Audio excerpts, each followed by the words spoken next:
The truth finally leaked, and following what was a heartbreaking end to the Leafs season, and following Anthony Stolarz' injury, and there being tons of speculation around it, we finally have the truth being revealed behind the injury, and it is way worse than Leafs fans initially thought. We're going to break that down, as well as discuss some wild updates surrounding both Matthew Knies and some interesting comments from Pataretti and more. But before we get into all that, folks, I want to thank you all for your continued support. Multiple videos coming out for you guys on the channel, so make sure to hit that subscribe button. We're on the road to 25,000 now. We just hit 20,000, so the next big goal is 25,000. Thank you guys again for your continued support. It's been unbelievable. Multiple videos coming your way, and let's just dive right into it now. I mentioned the intro. The truth finally leaked, and that is surrounding Anthony Stolarz, and he confirmed that he did sustain a concussion and was pretty clear that it came off from the Bennett collision and not the puck that hit him in the helmet earlier in the period. And I said there in the a couple seconds ago that it's worse than Leafs fans thought. Not necessarily the injury, but this basically confirms. And there were some Leafs fans and some fans of the NHL saying, hey, it wasn't necessarily off of Sam Bennett.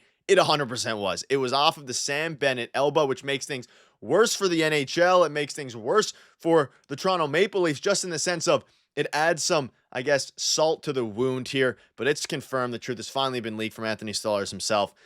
The unfortunate injury did happen from the elbow, not the shot before, and he said it caught me in a bad spot, but the unfortunate reality is he felt totally fine until that moment. And of course, this is hindsight now. The game doesn't matter as much, but it kind of just adds salt in the wound there. There should have been a suspension there. Yeah, and I mean, we're getting a lot of insight into what actually happened on a lot of plays and with different players, and we're going to get to some more interesting quotes as well in terms of players' future in a couple of minutes. But Anthony Stolarz, I'm not a doctor, but I think it was weird at the time, and I said it on stream and in our videos, that you would take a puck to the head, sustain a concussion, play the next 18 minutes, go to the dressing room for 18 minutes, come back out on the ice, play 10 minutes, and then leave the game due to a concussion.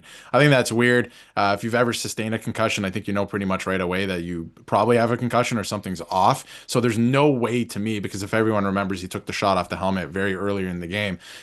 There's no way to me that, he played the rest of those 18 minutes in the first, went for the intermission, was fine, played half of a period, and then all of a sudden he's sick, right? It doesn't make sense. So it was Sam Bennett. He is the king of doing that. He's going to continue to do that. We saw him do that against Matthew Knies, other players, even Brad Marchand, his now teammate last season when he was on the Boston Bruins, knocked him out as well with a punch. So that's what he does. He's really good at it, and being deceptive with his punches and elbows and stuff like that. But what's done is done. We know that's what happens. Florida Panthers are on to the third round, but it's nice to get some insight and for that to be cleared, at least, because I always thought it was ridiculous that people were saying it was the shot off the mask, because anything can happen. It's a sport, of course, but those masks are designed in a way now to absorb that as well, or to break off when, which it did in those moments. So again, it's nice to get some clarity on that. At least we know the truth. Yeah, the truth also helps put a little bit of closure to this. It's unfortunate, but the Leafs had to focus on other things now, which is, making moves. But to have that come out, I mean, again, it was also a concussion for those who were speculating other things.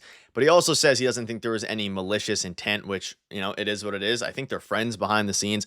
I'm still going to say I don't think Sam Bennett's intent was to injure, but I do think his intent was to break up some sort of play or cause some sort of thing. I don't think he tried to injure Anthony Stolarz necessarily, but he definitely tried to do something that could cause an injury. And that's where the danger lies. And that's what we'll put a wrap on that. But we have some other comments as well, but also let us know down below. Are you still fuming about this? Does this make you feel better, worse? Because at the end of the day, it's I think it just is what it is at this point, and obviously we want to turn the page and put kind of a bow on this situation, but the player department safety needs to do better, and they're an absolute joke, but I'll leave that there. Let's move on to some other things here. Joseph Wall also spoke out on Anthony Stolarz today, and Wall had some very good comments. We also have some other comments as well. Going to be pretty jam-packed here. Generally, he's an awesome dude. Wall said it was awesome to watch Stolarz have so much success this year, and obviously the goaltending tandem there is going to be really exciting, and seeing what their future is going to be with the Leafs over the next couple of years. Hopefully they can go ahead and win a cup. But speaking of winning a cup in their future, Max Pataretti, he came out and revealed some very interesting things here as it pertains to both his future in Toronto and how he felt this past season.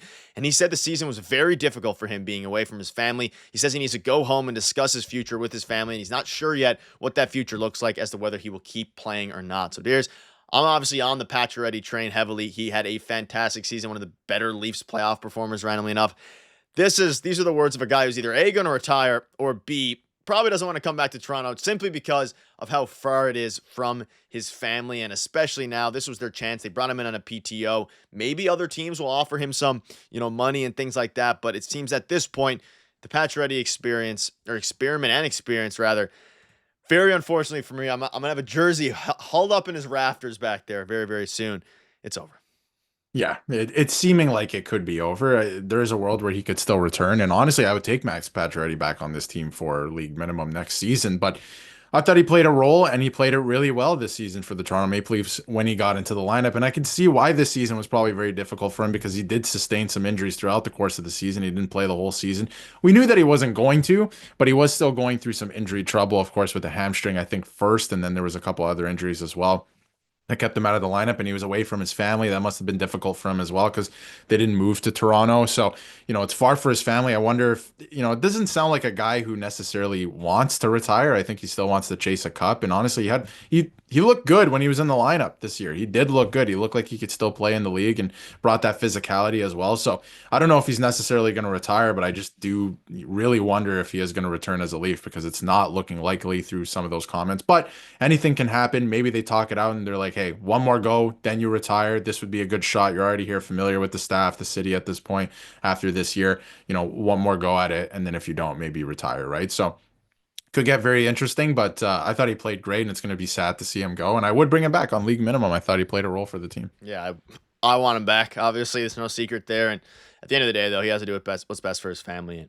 also, maybe he doesn't see the Leafs as competitive because he had some, very high words and high, praise for Mitch Marner, saying every team dreams of having a Mitch Marner on their team. And I guess, our dreams have kind of turned into a nightmare with that guy. But we'll move, talking about Mitch Marner, that is, we'll move on from that. But he spoke again. This year is extremely difficult. I'm really excited to get home. It's difficult to answer right now if he's going to continue in the playoffs or in the NHL. Teams are always dreaming of having a Mitch Marner on their roster. That's what Max Pacioretty says, and you compare that to how we're kind of feeling regarding this situation. It's a little bit interesting. I understand why he's saying that, and it has nothing to do with the premise of necessarily Mitch Marner himself. It's more about he hasn't performed for the Toronto Maple Leafs, not necessarily the player on the stat sheet regarding that. But let us know below what your thoughts are on this comment. And Darius, do you have any thoughts on this? Because at the end of the day, every player seems like they want Mitch Marner back, but the fans and hopefully the front office doesn't, just because we're sick of watching the same thing over and over and over again. Are the Leafs going to be better on paper if they just remove Mitch Marner from their team? Probably not, but it depends on how they come back. And I'd rather lose, let's say, 10 more games and 5 to 10 more games in the regular season, still make the playoffs, but at least then we have a different, playoff roster going in because we know that Mitch Marner can't lead a team to a Stanley Cup.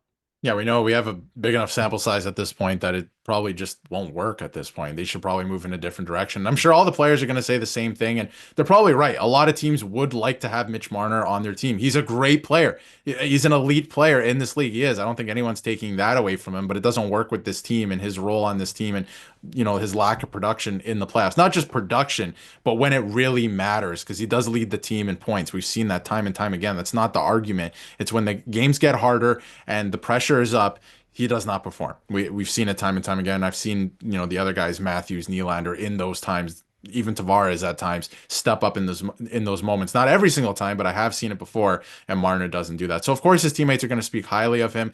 He's a great player, great person.